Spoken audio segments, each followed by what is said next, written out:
These satellite images show the Engels Air Base, a strategic hub for Russian forces before and after it was hit by a strike. Following the explosion, there are fewer aircraft left and what looks like damage to the tarmac. The base is located more than 350 miles away from the Ukrainian border. It's one of multiple blasts that have recently hit military bases and fuel storage sites in Russia, as well as Russian troops in Ukraine, including the deadliest known strike in months. The attacks highlight how combat is not just playing out along the front lines. Targeted strikes like this one on another Russian airbase have taken on a big role in the war. Aviation and security experts say the images reveal Russia's struggle to protect its military assets and Ukraine's tactics to destabilize its enemy. The Engels airfield is the main operating base of long-range aviation in Russia. Engels has been used as a launch pad for Russia's near-daily or sometimes weekly air raids across Ukraine.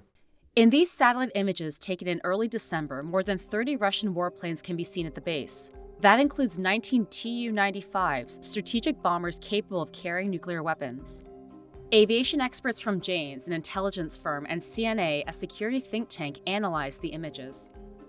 They said the planes are located closely together without cover, indicating they aren't prepared for any type of strike. Military analysts imagine they must have assumed that 350 miles into its own territory was safe. But shortly after a first blast hit the base, the sound of the explosion was recorded by security cameras nearby. Russia didn't immediately respond to a request for comment about whether it was prepared. Moscow said in a statement that Ukrainian drones were intercepted by its air defenses and the wreckage hit the facility, killing 3 Russian servicemen. Kyiv hasn't claimed responsibility for the strikes, but Ukraine's forces have hinted that they're capable of launching them. Military analysts said images taken after the explosion show what appears to be firefighting foam underneath one bomber and a possible impact site next to it. Days later, Moscow appeared to have taken measures to try and protect its assets. On December 12th, pictures show that 9 fewer Tu-95 aircraft are at the base. The Ukrainian Ministry of Defense said the planes had been relocated. And military analysts say the wider spacing between the planes and the newly erected barriers are strategies to protect the hub from attacks. Russia didn't immediately respond to a request for comment about those planes. Weeks later, another security camera captured the sound of a second strike at the same base. With its soldiers being hit by strikes on military bases where they are supposed to be relatively safe, analysts say Ukraine hopes to undermine the morale of Russian troops. This campaign is also part of another front in the war, playing away far from the front lines. In Ukraine, Russia has been shelling a number of military and civilian buildings and infrastructure. But since the early days of the war, Kyiv has been working to show that it's also capable of destabilizing the invader.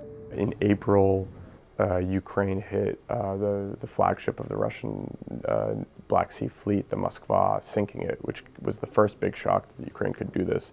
It also hit a bridge that Putin opened from Russia to Crimea. Several of those Ukrainian attacks prompted Moscow to retaliate with heavy barrages of missiles, diverting attention and resources from the front lines. Strikes like this one on another airfield in Russia can also be hard to detect, complicating Russia's operations. Moscow accused Ukraine of hitting its bases with Soviet-designed jet drones that fly at a low altitude. Military analysts point out it's difficult to independently verify what weapons were actually used, and that makes it more difficult for Russia to anticipate future strikes on its own territory. Russia, on its end, also continues to use missiles and drones to strike power stations and other infrastructure in Kyiv and other parts of Ukraine, causing blackouts and disrupting life across the country. But the strikes hitting its military have affected operations, and now that bases closer to Moscow are being hit, military analysts say Russia is being forced to spread out its already stretched defenses.